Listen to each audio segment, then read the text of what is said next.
He said Afghanistan, Pakistan, Yemen. He said it is only saber rattling to take away your attention from the real issues. And that's all he said. Did he mention what are the real issues?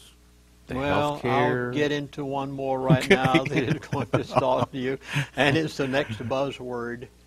Oh, folks, it's so important for you to know how to be able to listen to the buzzwords of the elite so that you can know what they're going to do, because they tell you everything they're going to do.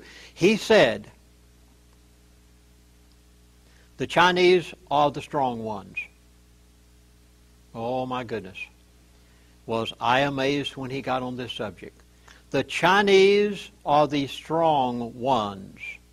America is going to be relegated to third world status. The New World Order has made other nations their focal point. China, he said, are the strong ones. You call into the airline to make a reservation. Who do you talk with? Someone that speaks broken English. Where are they? Anywhere from India to Mexico to Philippines.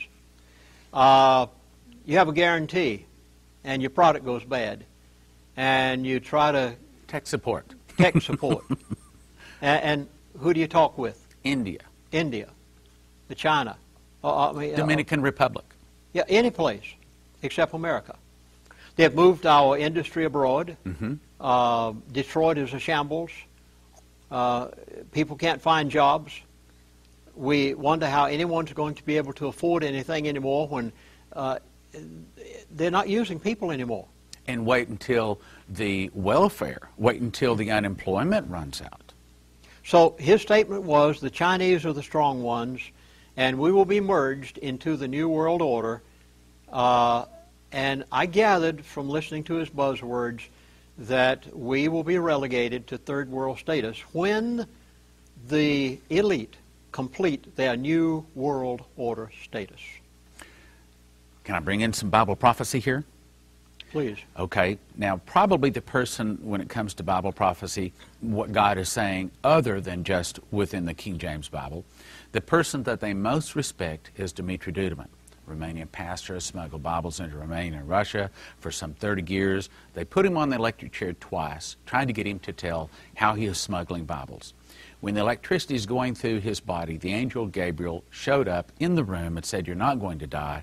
You're going to America to give them a warning from God."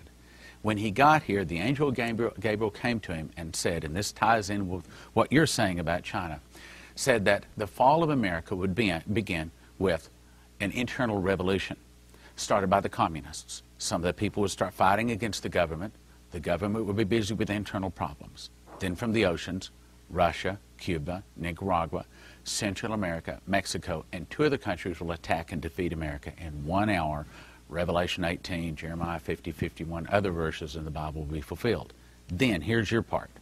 Then God will raise up China and Japan and many of the nations. They'll go against the Russians. They'll defeat the Russians. They'll back the Russians to the gates of Paris where they sign a peace treaty, but they'll make the Russians the leader. That's when they form the world government, and there's more. But the point is, even the angel said, yes, China is going to be a very big and strong power. Next buzzword. Inflation, big. That's all he said. Inflation, big. By some of the other things that he said in the course of the conversation, I gathered that prices are going to go up astronomically. Anything you're going to buy, if you need it, don't buy it unless you need it, but anything that you're going to buy that you can pay for with cash, after all, if you go and borrow from a bank or a lending institution, it's written on a piece of paper, and if you can't make that payment on that automobile or that house within such a period of time, they come back and repossess it, so you've lost it. So if it's written on a piece of paper, that's what it's worth, as I explained before. But if you need something and you can buy it, if you're going to buy it right now. If you have the money. And don't put it on notes. Don't put it on terms. Pay for it. Be better to buy a used car for $5,000 that you can actually pay for than a nice new car for $15,000, $20,000 that you put on notes. In other words, don't sign a mortgage, don't sign a bank note. Get out of debt. Seventh buzzword, probably the most important of all. In the immediate, no relief. He said it just like that. In the immediate, right now, no relief. Now, I know, nearly everybody's saying the economy is turning around. Everything's going to be better. Well, the housing market, I'd much rather be realistic than to live in a dream world. And this individual made it very plain that we should be realistic. He's 87 years of age. He had no reason to be anything except this. And folks, if you're expecting an immediate upturn and you're saying, I have enough money to live for another 6 months, and by that time everything's going to be okay. No.